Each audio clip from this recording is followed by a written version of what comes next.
तो हम लोग एम्पलीफायर के बारे में स्टडी करेंगे, है ना। और स्टार्ट कर रहे हैं एम्पलीफायर।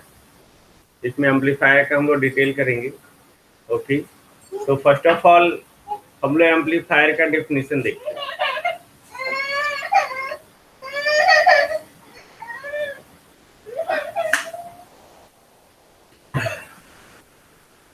एम्पलीफायर बेसिकली अभी तक आपने देखा कि बीजेटी को जो है, जो हम लोग एक्टिव रीजन में रखते हैं, ओके, यानी कि उसके इमीटर जंक्शन को फॉरवर्ड बायस, कलेक्टर जंक्शन को रिवर्स बायस रखते हैं, तब वो एक्टिव रीजन में वर्क करता है और तभी हम लोग उसको कहते हैं कि वो एम्पलीफायर की तरह काम करता है ना।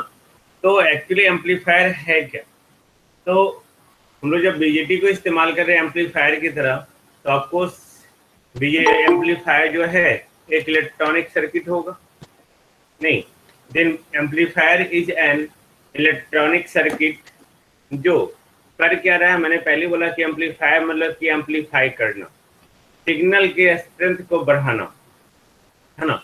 सिग्नल के स्ट्रेंथ को बढ़ाना यानी कि एम्पलीफायर एक ऐसा इलेक्ट्रॉनिक सर्किट है, ओके, जो इंक्रीज कर रहा है सिग्नल के स्ट्रेंथ को। ओके, वैसा सिग्नल जो वीक इलेक्ट्रिकल सिग्नल है, वीक इलेक्ट्रिकल सिग्नल है, okay, without changing in its shape, इसके शेप को चेंज किए बिना, जो भी शेप है इसका,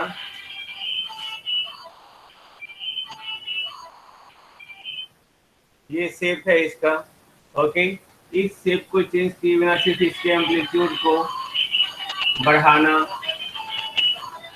दैट इज कॉल्ड एम्पलीफायर।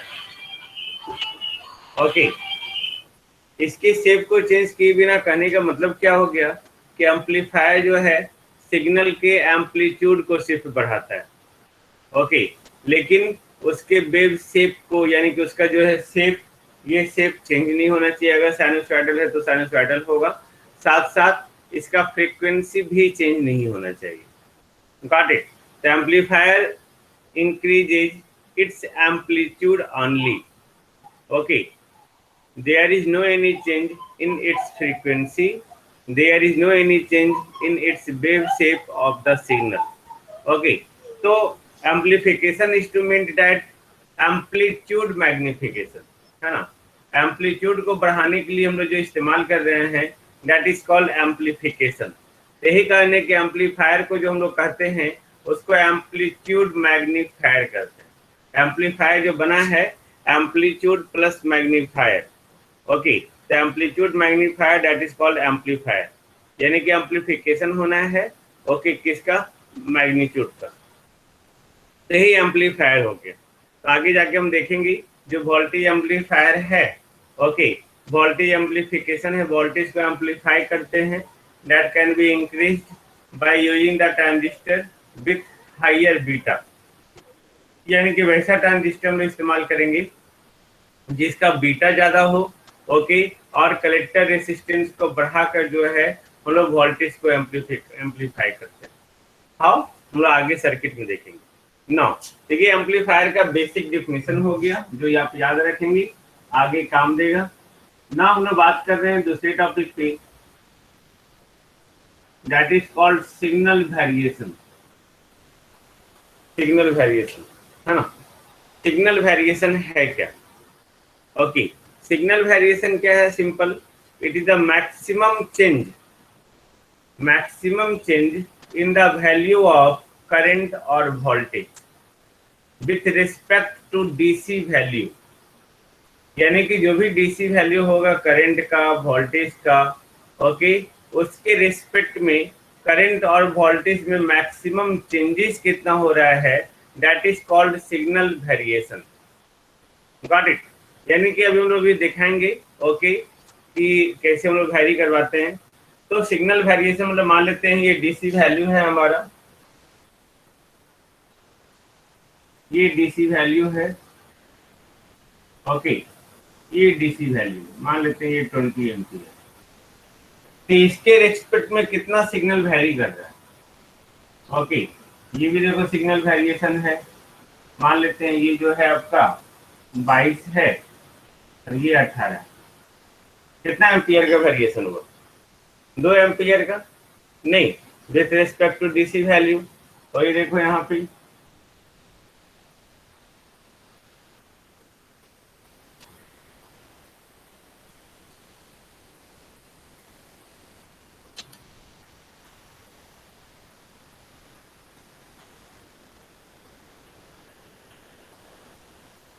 मान लेते ये 35 एम्पियर है और ये 5 एम्पियर। कितना एम्पियर चेंज हुआ? 15 एम्पियर का चेंजेज हो रहा है।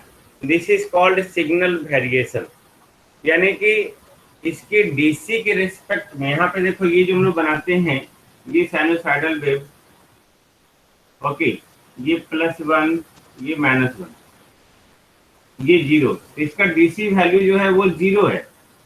Got it?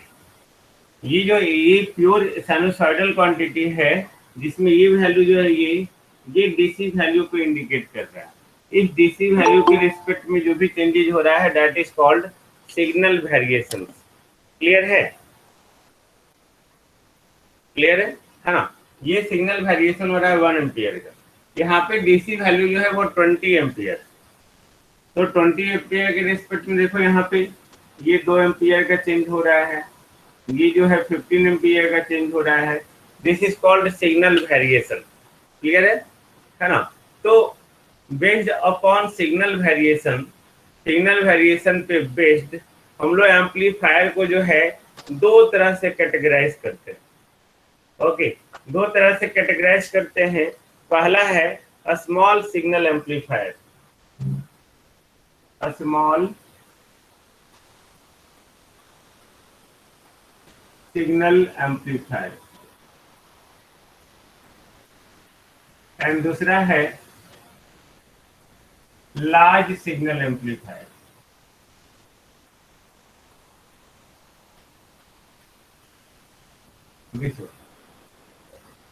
ओके, तो यहाँ रहा सबको यहाँ तक? तो हम लोग यहाँ पे स्मॉल सिग्नल एम्पलीफायर जो बात कर रहे हैं, सिंपल स्मॉल सिग्नल एम्पलीफायर है क्या? तो सबसे पहले हम लोग सिग्नल वेरिएशन के अकॉर्डिंग जो है एम्पलीफायर को 2 तरह से कैटेगराइज की। सिग्नल वेरिएशन को मैंने कहा कि डीसी वैल्यू के रिस्पेक्ट में सिग्नल का मैक्सिमम कितना वेरिएशन हो सकता है, that is called signal variation. उसी पे बेस्ड जो है हम लोग बात की small signal amplifier, large signal amplifier. आपको याद होगा बीजेटी के केस में जो है हम लोग बात कर रहे थे, है ना, कि हमारा जो स्मॉल सिग्नल और लार्ज सिग्नल वहाँ पे आपको बता रहे थे, जिसमें हम लोग अल्फा बीटा गामा बता रहे थे। Alpha equal to I B by I C, या alpha equal to del I B by del I C. तो del I B by del I C जो ले रहे थे वो लार्ज सिग्नल के सेंस में ले रहे थे, और alpha equal to I B I C जो ले रहे थे वो हम लोग ले रहे थे स्मॉल सिग्नल के सेंस में। याद है आप लोग को? नहीं याद है? याद है, वेरी गुड। ओके, तो यहाँ पे वही अब मैंने बताया था कि बाद में मैं बताऊंगा इसको। तो यहाँ पे देखो स्मॉल सिग्नल एम्पलीफायर है क्या? तो एक ऐसा एम्पलीफायर जिसमें सिग्नल का जो वेरिएशन हो रहा है वो बहुत छोटा हो रहा है, बहुत कम हो रहा है देन द डीसी वैल्यू। अगर डीसी वैल्यू के रिस्पेक्ट में सिग्नल का वेरिएशन मिनिमम हो रहा है, स्मॉलर हो रहा है, बहुत कम हो रहा है, then that is called a small signal amplifier. Okay, तो यहाँ पे ये देखो ये डीसी वैल्यू, यहाँ पे डीसी वैल्यू कितना है? 20 एम्पियर। ये भी मैंने बताया आपको डीसी वैल्यू है, यहाँ पे लोग कंफ्यूज होते हैं। यहाँ पे डीसी वैल्यू कितना है? 0 एम्पियर, है ना? 0 है डीसी, यानी कि ये प्योर साइनोसॉइडल है, यानी कि प्योर एसी है ये हमारा। Got it? बट यहाँ पे प्योर साइनोसॉइडल नहीं, यहाँ पे ये डीसी है, तो डीसी वैल्यू 20 एम्पियर है। तो इस 20 एम्पियर के रिस्पेक्ट में ओके, अगर जो वेरिएशन हो रहा है सिग्नल का वो बहुत छोटा हो रहा है, बहुत कम हो रहा है, then that is called a small signal amplifier.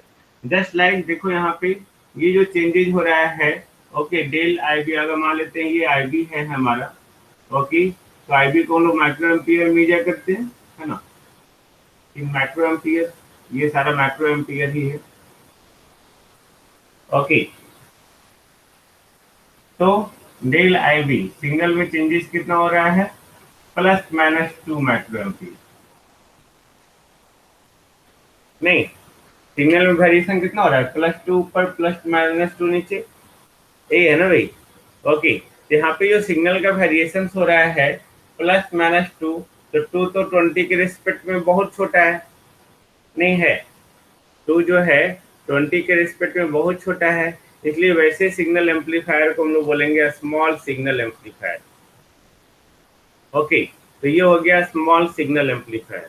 वही अगर वैसा एम्पलीफायर हम लोग ले जिसमें सिग्नल का वेरिएशन लार्ज हो as compare to the DC value, या डीसी वैल्यू से कंपेरेबल हो, यानी कि उसके वैल्यू के आसपास हो, तब हम लोग उसको कहते हैं लार्ज सिग्नल एम्पलीफायर। जैसे ये देखो, ये जो चेंजेज हो रहा है, ये +15 -15 ये हो रहा है ना, del I B +-15 micro ampere, DC value कितना है 20, तो हम लोग इससे कंपेयर कर सकते हैं।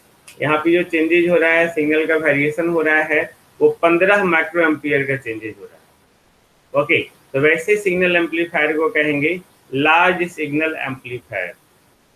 Then I think no problem, okay, to understand the concept of a small signal and large signal. नहीं, लार्ज सिग्नल यानी कि जिसमें वेरिएशन जो है बहुत कम हो रहा है with respect to their DC value. Okay, small signal, sorry, small signal जिसमें सिग्नल का वेरिएशन बहुत कम हो रहा है with respect to DC value, यानी कि डीसी वैल्यू से कोई कंपेयर नहीं है उसका। और लार्ज सिग्नल यानी कि अगर डीसी वैल्यू से कंपेयर कर पाए, उसके वैल्यू के आसपास हो, या बहुत लार्ज वेरिएशंस है, then that is called large signal. तो यहाँ पे with respect to DC value हम लोग कंपेयर करते हैं। अब स्मॉल सिग्नल एम्पलीफायर में ओके, बीजेटी जो है वो लीनियर एलिमेंट की तरह बिहेव करता है, लीनियर एलिमेंट की तरह बिहेव करता है, यानी कि एक लीनियर बिहेवियर शो करता है। आपको याद होगा क्यू पॉइंट या ऑपरेटिंग पॉइंट, क्यू पॉइंट या ऑपरेटिंग पॉइंट को हम लोग कहते हैं जीरो सिग्नल वैल्यू, है ना, zero value of the signal. Zero value of the signal यानी कि जीरो वैल्यू कब होगा सिग्नल का, ओके, ये जीरो वैल्यू कब होगा, जब ये प्योर डीसी हो, वही है ना, उसी को हम लोग डीसी लोड लाइन भी कर रहे हैं। Zero value of the signal that is Q point, है ना, और क्यू पॉइंट के आसपास ही जो है सिग्नल जो है, सॉरी, ट्रांजिस्टर जो है ऑपरेट होता है। तो स्मॉल सिग्नल एम्पलीफायर जो है जिसमें सिग्नल का वेरिएशन जो है डीसी वैल्यू के रिस्पेक्ट में बहुत कम हो रहा है, तो वो बहुत कम चेंजेज हो रहा है, यानी कि डीसी के आसपास इसका वेरिएशन होगा। नहीं, जब डीसी के आसपास वेरिएशन होगा, तो मैंने आप लोग को बताया था कि अगर क्यू पॉइंट जो है यहाँ पे डीसी के आसपास वेरिएशन होगा, तो उसमें जो है जो आपका आउटपुट आएगा वो डिस्टॉर्शन लेस आउटपुट आएगा, है ना, डिस्टॉर्शन लेस आउटपुट आएगा, मैंने ये आपको बताया था। नहीं, यानी कि स्मॉल सिग्नल एम्पलीफायर का एडवांटेज ये है, ओके, कि ये लिनियरिटी शो करता है। लिनियरिटी यानी कि ओम्स लॉ को फॉलो करेगा, साथ साथ ड्यू टू लिनियरिटी जो है ये डिस्टॉर्शन लेस आउटपुट देगा स्मॉल सिग्नल।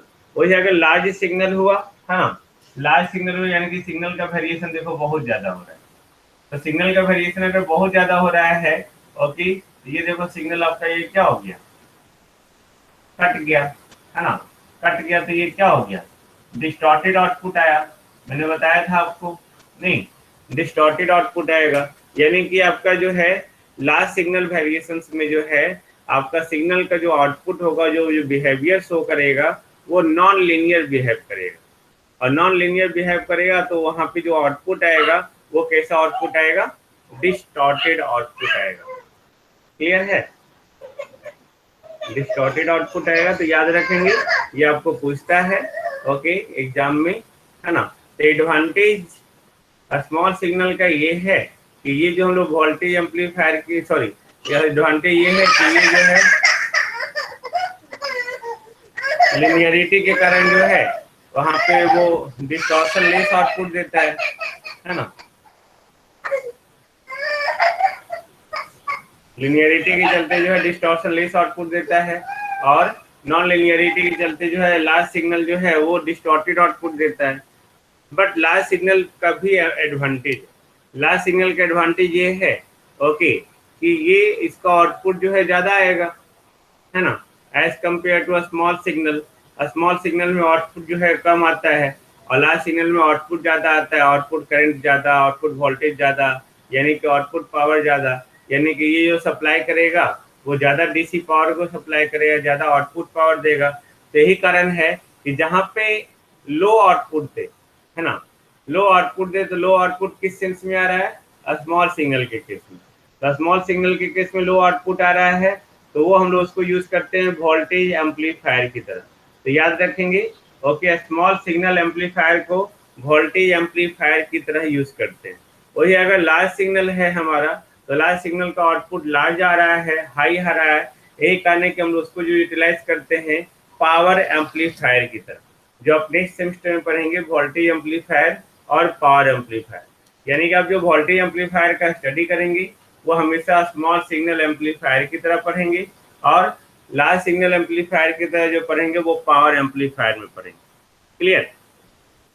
तो ये हमारा जो है नॉन लिनियरिटी का जो है, या आपका लार्ज सिग्नल का में जो नॉन लिनियरिटी आ रहा है उसमें ड्रॉबैक भी है। ड्रॉबैक ये है तो इसमें आईसी जो है, आईसी का बढ़ना घटना जो है अनइक्वल है, यानी कि ये जरूरी नहीं आपका ये जो है ऊपर आईसी ज्यादा हो नीचे कम आ जाए, कट के आ जाए, डिस्टॉर्शनलेस आउटपुट है।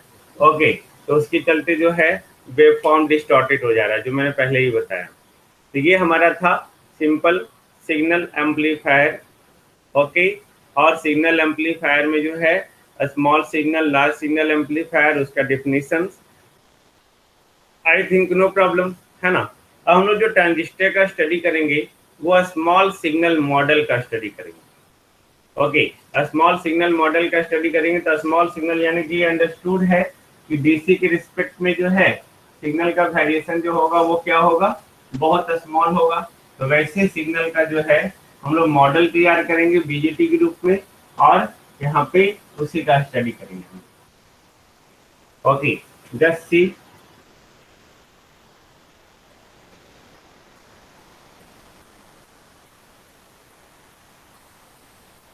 Small signal model. तो स्मॉल सिग्नल मॉडल है क्या? स्मॉल सिग्नल मॉडल जो है बीजेटी का इक्विवेलेंट सर्किट। ओके, बीजेटी का इक्विवेलेंट सर्किट है जो यूज किया जा रहा है स्मॉल सिग्नल एम्पलीफायर के एनालिसिस में। यानी कि स्मॉल सिग्नल एम्पलीफायर के एनालिसिस करने के लिए, ओके, बीजेटी का जो सर्किट यूटिलाइज किया जाता है that is called small signal model. यानी कि सर्किट का एक मॉडल है ये, है ना। बीजेटी के सर्किट का मॉडल है, ओके, जिसमें स्मॉल सिग्नल एम्पलीफायर हम लोग यूटिलाइज करेंगे या स्मॉल सिग्नल हम लोग देंगे। तो स्मॉल सिग्नल मॉडल में भी जो है ये दो तरह का मॉडल होता है। ओके,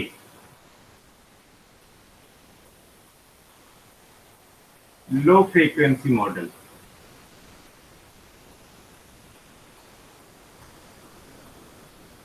दूसरा हाई फ्रीक्वेंसी मॉडल, है ना। Low frequency model, high frequency model. तो लो फ्रीक्वेंसी में जो हम लोग यूटिलाइज कर रहे हैं मॉडल में, इसमें जो हम लोग यूटिलाइज करेंगे, ओके, वो हमारा होगा हाइब्रिड पैरामीटर या hybrid model,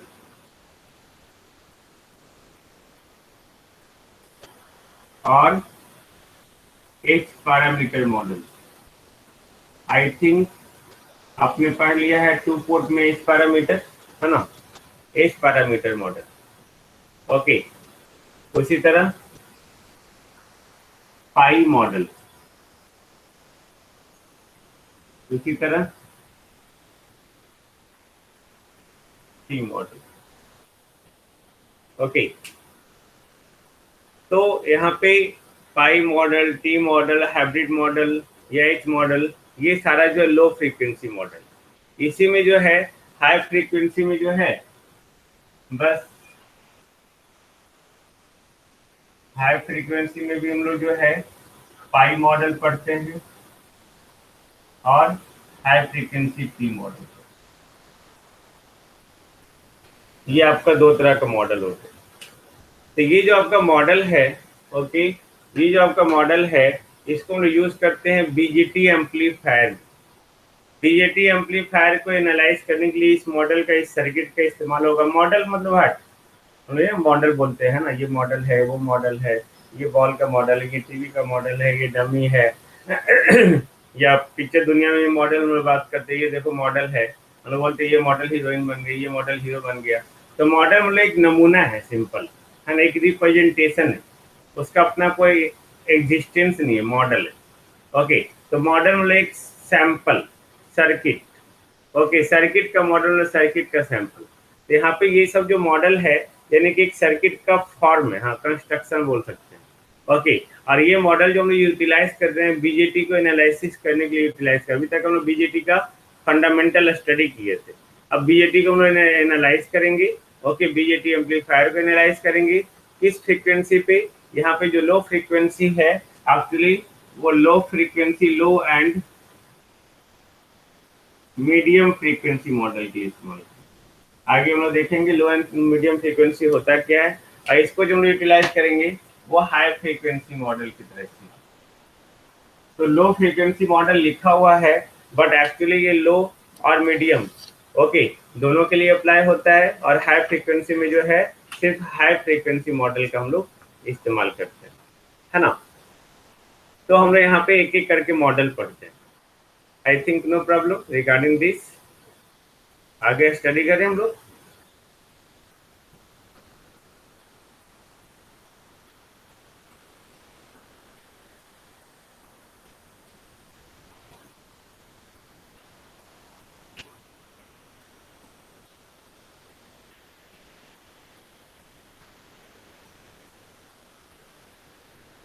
hybrid model that is very very important model. Okay, आपने 2 पोर्ट पैरामीटर पढ़ा है। 2 पोर्ट पैरामीटर में जो है मैं थोड़ा सा इंट्रोड्यूस करता हूँ। ओके,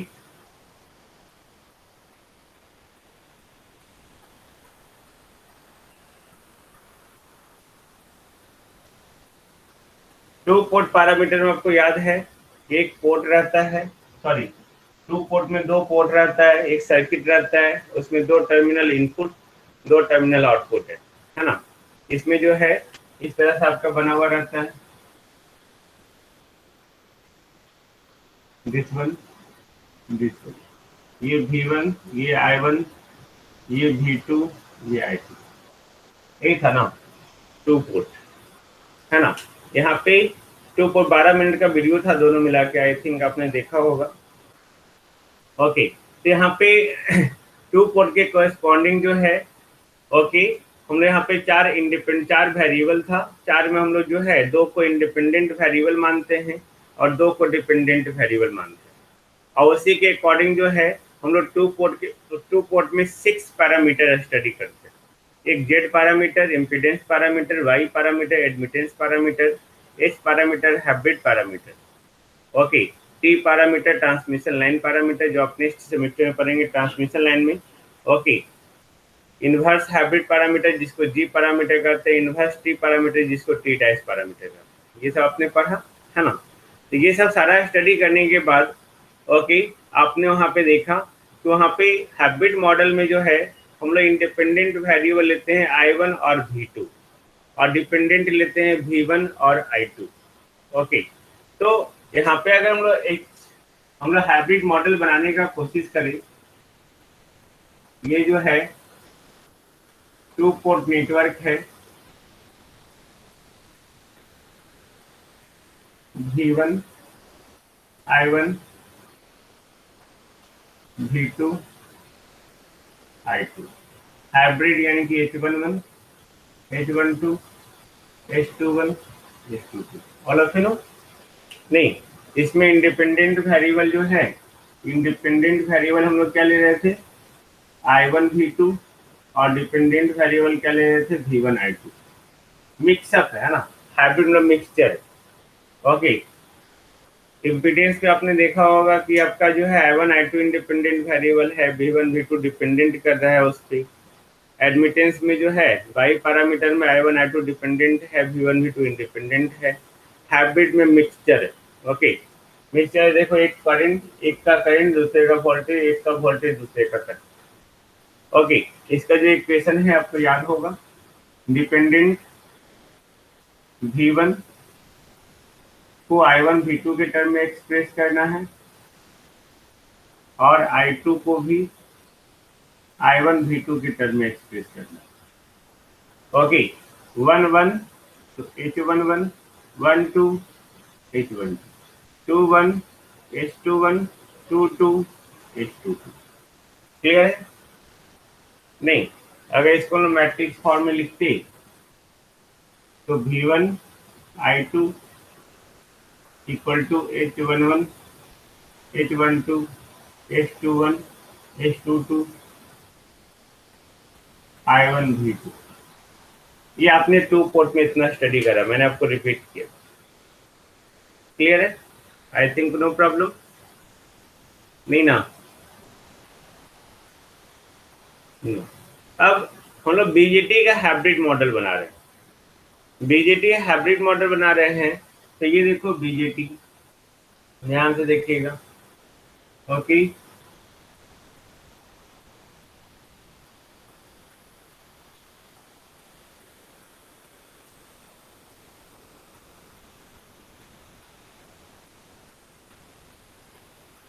ये बीजेटी है, आपने ये पढ़ा है कैरेक्टरिस्टिक्स में भी, है ना? नहीं, 1 1 डैश 2 2 डैश। हम लोग जो जनरली इस्तेमाल करते हैं वो कॉमन इमीटर कॉन्फ़िगरेशन पर। कॉमन इमीटर कॉन्फ़िगरेशन, तो कॉमन इमीटर को जनरली एम्पलीफायर की तरह ट्रीट करते हैं। तो अगर कॉमन इमीटर में ई कॉमन हो गया तो इनपुट हमारा क्या होगा? इनपुट बेस होगा और आउटपुट क्या होगा? कलेक्टर होगा। नहीं, और very good very good very good, है ना? तो हम लोग यहाँ पे जो है इस इक्वेशन को एक सर्किट की तरह भी बना सकते हैं, है ना? देखो ये सर्किट, ये पहला इक्वेशन, ये देखो वोल्टेज का इक्वेशन है, ये वोल्टेज है, तो voltage equal to voltage plus voltage होना चाहिए। नहीं, डायमेंशन, ये करंट है, तो current equal to current plus current होना चाहिए। तो जब ये वोल्टेज इक्वेशन है, तो वोल्टेज इक्वेशन कब मिलता है? जब हम लोग केवीएल लगाते हैं तब। और ये जब करंट इक्वेशन है, तो करंट इक्वेशन कब मिलता है? जब हम लोग केसीएल लगाते हैं तब। नो प्रॉब्लम, नहीं ना? Tell me. ओके, यहाँ पे V1 और I1 इनपुट है हमारा। ओके, तो देखो इसको कैसे लिखते हैं, दैट इज वेरी इंपॉर्टेंट, ध्यान दे के देखते जाएंगे।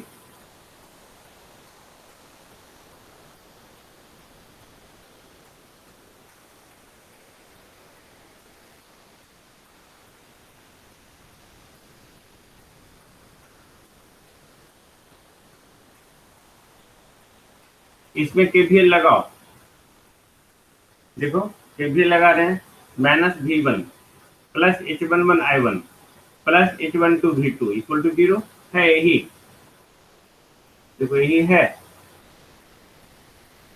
सेम इक्वेशन है ना? तो ये केवीएल हमारा मिल गया। ओके, केवीएल से ये सर्किट मिल गया मॉडल। अब यहाँ देखो, ओके ये कनेक्टेड है नीचे हमारा। अब करंट का इक्वेशन लिखना है, तो सबसे पहले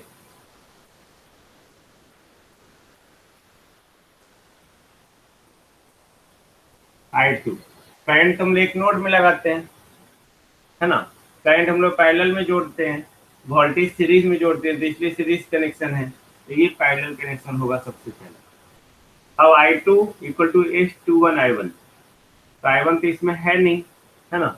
जब I1 नहीं है तो इसको हम लोग डिपेंडेंट वेरिएबल बना देते हैं। जिस तरह से इसमें V2 नहीं था, तो इसको डिपेंडेंट वेरिएबल बना दिए। ये क्या है? डिपेंडेंट सोर्स है जो V2 पे डिपेंड करता है। ये क्या होगा?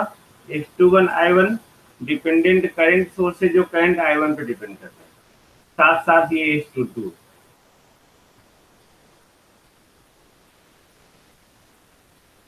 H22, ओके, देखो I2 equal to H21 I1 plus इसके क्रॉस वोल्टेज V2 और ये H22। तो सोचो हम लोग V इक्वल टू लिखते हैं IR या IZ लिखते हैं, I इक्वल टू लिखते हैं VYR या VYZ, यानी कि 1/R इक्वल टू GV या YV, यही लिखते हैं ना। यानी कि I2 इक्वल टू जो हम लोग यहाँ पे H22 V2 लिख रहे हैं, तो H22 यहाँ पे क्या है, मोहो है, नहीं ये मोहो है ना। जी कंडक्टेंस का यूनिट मोहो, एडमिटेंस का यूनिट मोहो, तो I2 equal to H22 V2 plus H21 I1, ये I2 हो गया। Tell me, this is a hybrid model, इसी को हम लोग कहते हैं हाइब्रिड मॉडल, जो 2 पोर्ट में भी आप पढ़ेंगे और यहाँ ट्रांजिस्टर में हम लोग स्टडी करते हैं। क्लियर है? I think no problem. KVL KCL है ना। तो इस सर्किट में जो है H11 H12 H21 H22, जिसको हम लोग हाइब्रिड पैरामीटर करते हैं। ओके, हाइब्रिड पैरामीटर इसलिए करते हैं बिकॉज ये दोनों सेम है नहीं, है ना, ये चारों सेम नहीं है, कोई वोल्टेज का रेशियो है, कोई करंट का रेशियो है, हाइब्रिड मतलब मिक्सचर। ओके, जो मिक्स किया हुआ, got it, that is the hybrid. अब हम लोग हाइब्रिड मॉडल बनाने जा रहे हैं कॉमन इमीटर कॉन्फ़िगरेशन का। ओके, कॉमन इमीटर कॉन्फ़िगरेशन का हाइब्रिड मॉडल अभी बनाने जा रहे हैं, just see. Okay, hybrid model for common emitter configuration.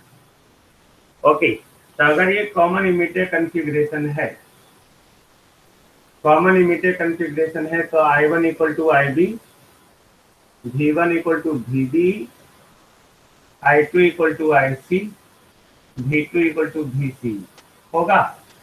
Tell me, होगा? No problem, just tell me. नहीं ना, नहीं है ना, इसमें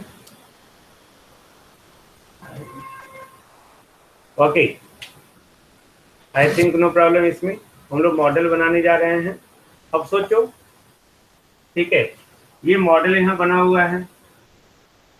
ओके, इस मॉडल में हमने देखा V1 equal to VB, I1 equal to IB, I2 equal to IC, V2 equal to VC।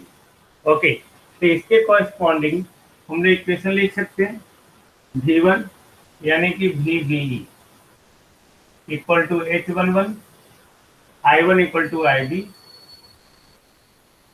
Plus H12 V2।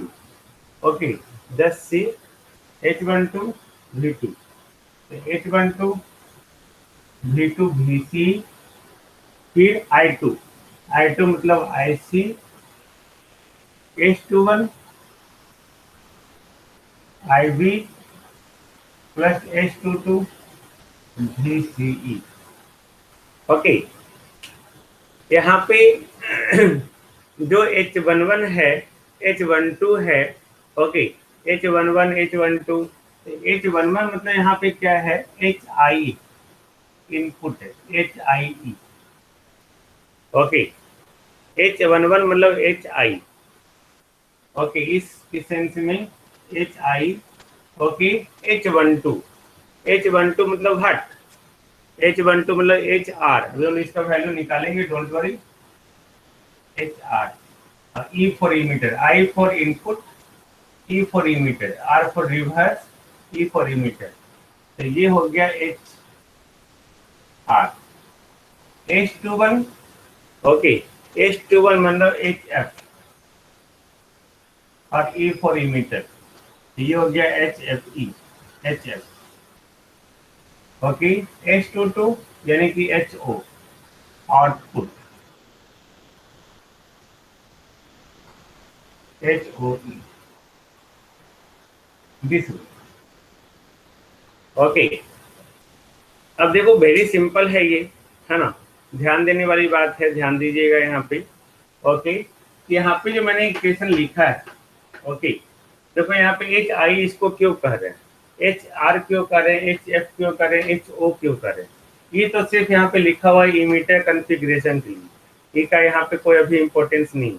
अगर यहाँ पे हम लोग हाइब्रिड मॉडल बनाते हैं कॉमन बेस कॉन्फ़िगरेशन का, तो ई की जगह पे बी हो जाता है, H I B, H R B, H F B, H O B.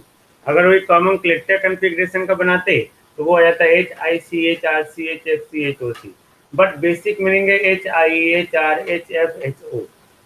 Okay, बाकी सब जो सबस्क्रिप्ट है, ई रहेगा तो इमिटर कॉन्फ़िगरेशन, बी रहेगा तो बेस कॉन्फ़िगरेशन, सी रहेगा तो कलेक्टर कॉन्फ़िगरेशन, है ना।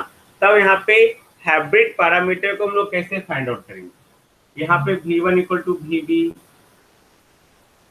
H1 equal to I B, H11 हो गया आपका एच आई, H12, H12 हमारा हो गया एच आर ई और वी सी, H21 आपका हो गया एच एफ ई आई बी, H22 हो गया आपका एच ओ ई, I2 हो गया I2 आई बी, और V2 क्या हो गया, सॉरी I2 हो गया आई सी, और V2 क्या हो गया, वी सी। ओके, इसे को रिलेट करके हम लोग बता रहे हैं। तो ये हाइब्रिड मॉडल हो गया आपका किसका, common emitter configuration of the BJT.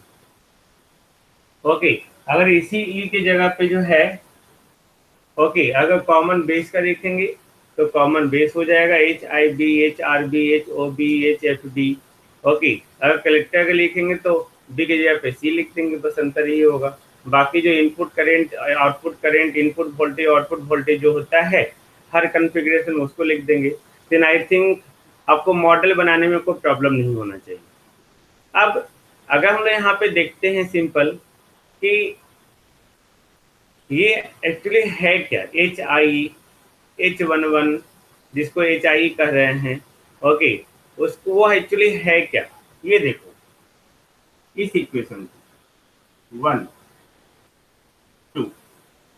Okay, अगर हम लोग I1 जीरो कर दे, या पहले V2 जीरो करते हैं, V2 अगर जीरो कर दे तो V2 जीरो करने का मतलब क्या है, H11 आपका V1 equal to H11 I1 हो जाएगा, V1 equal to H11 I1, और I2 equal to H21 I1 हो जाएगा। टेल मी, अगर हम लोग V2 जीरो कर दे तो होगा या नहीं होगा? दोनों इक्वेशन में V2 जीरो कर दिए तो होगा, है ना। तो V2 जीरो करने का मतलब क्या है, आउटपुट वोल्टेज को जीरो करना। आउटपुट वोल्टेज को जीरो करने का मतलब क्या है कि आउटपुट पोर्ट को हम लोग शॉर्ट सर्किट कर रहे हैं। यानी कि जब हम लोग आउटपुट पोर्ट को शॉर्ट सर्किट कर रहे हैं, यहाँ से यहाँ इसको शॉर्टेड कर दिए, उस कंडीशन में हमारा जो वैल्यू निकल रहा है H11 equal to V1 by I1, और H21 equal to I2 by I1। ये देखो ये क्या है, V1 बटा I1 इनपुट वोल्टेज बटा इनपुट करंट है, नहीं, V1 बटा I1 इनपुट वोल्टेज बटा इनपुट करंट है, नहीं है। तो अगर वो है, इसीलिए इसको जो है कहते हैं इनपुट पैरामीटर, है ना, इसको कहते हैं इनपुट इम्पीडेंस।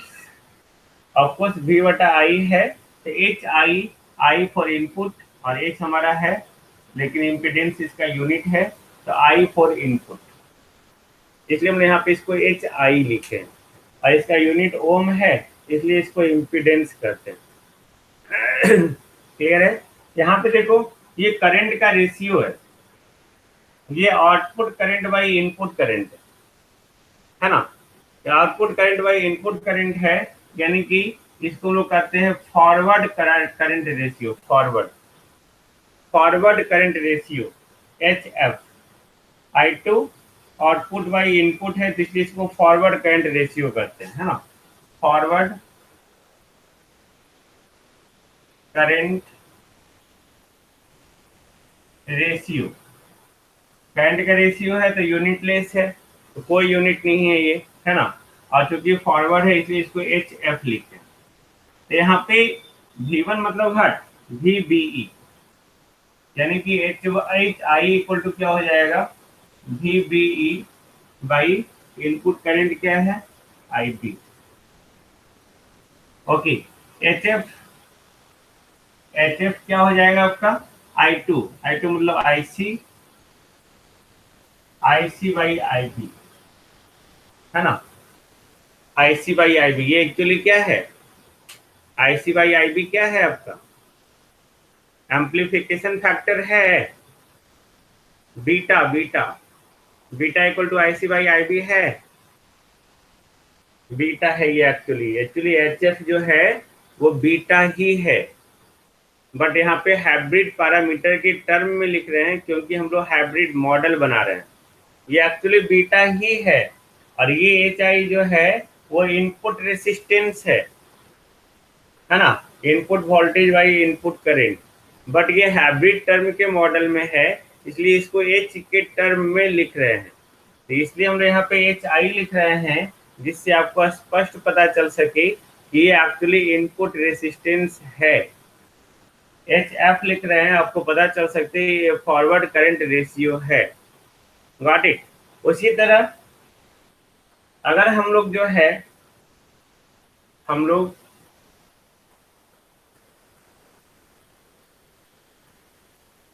ओके, अगर हम लोग I1 को जीरो कर दें, I1 जीरो कर दी है ना, अगर हम लोग I1 जीरो कर दे तब क्या होगा?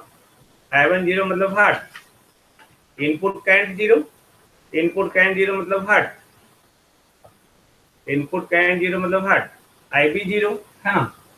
ओके, तो आप I1 जीरो यानी कि आप IB जीरो करते हैं, यहाँ V2 जीरो यानी कि आप कलेक्टर इमीटर वोल्टेज जीरो करते हैं।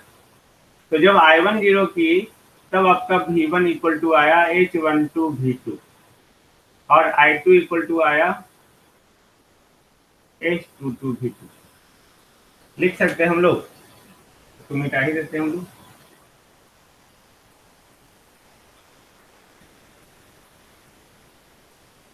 लिख सकते हैं हम लोग, है ना। तो V1 यहाँ देखो अब H12 equal to I1 by V2, sorry V1 by V2 और H22 यानी कि I2 बाई V2। ये देखो पहले आया था करंट का फॉरवर्ड रेशियो है ना, फॉरवर्ड करंट रेशियो, ये क्या है? ये रिवर्स वोल्टेज रेशियो है,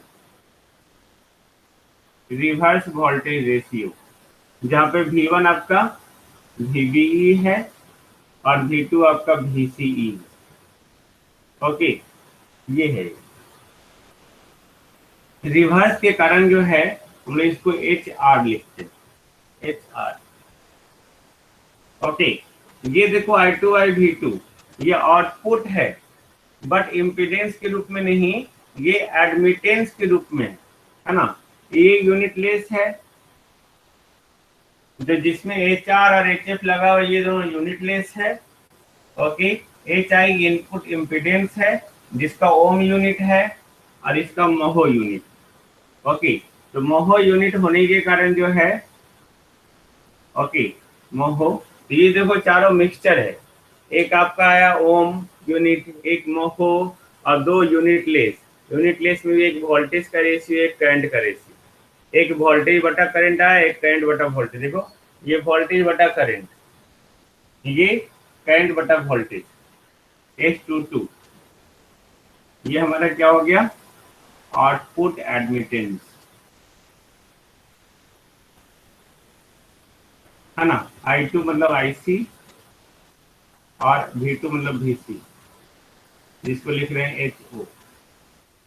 ओके, तो यहाँ देखो करंट बटा वोल्टेज, ये वोल्टेज बटा करंट, ये वोल्टेज बटा वोल्टेज, ये करंट बटा करंट, इसलिए इसको करते हैं हाइब्रिड या मिक्सचर रेशियो करते हैं, है ना। तो ये हमारा जो हो गया आपका आउटपुट एडमिटेंस, तो HO। तो यहाँ पे सारा पैरामीटर जो हमने डिफाइन किए, चूंकि मीटर के रिस्पेक्ट में डिफाइन किए, तो ये सारा मीटर के रिस्पेक्ट में होगा।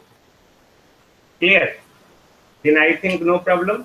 ओके, जस्ट गॉट इट, इसको रटना नहीं है आप, डोंट वरी, बट समझना है। आप एग्जाम में इसको बना सकते हैं, खुद से बना सकते हैं ना। जस्ट टेल मी, ये बना सकते हो भाई?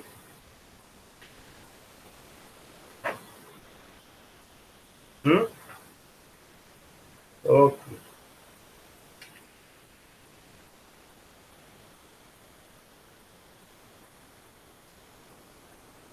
तो हम लोग जो है अब बाय यूजिंग बीजेटी और बाय यूजिंग जो स्मॉल सिग्नल एम्पलीफायर का जो एनालिसिस करेंगे। कंटिन्यू करूं? जस्ट टेल मी, या नेक्स्ट क्लास में करेंगे?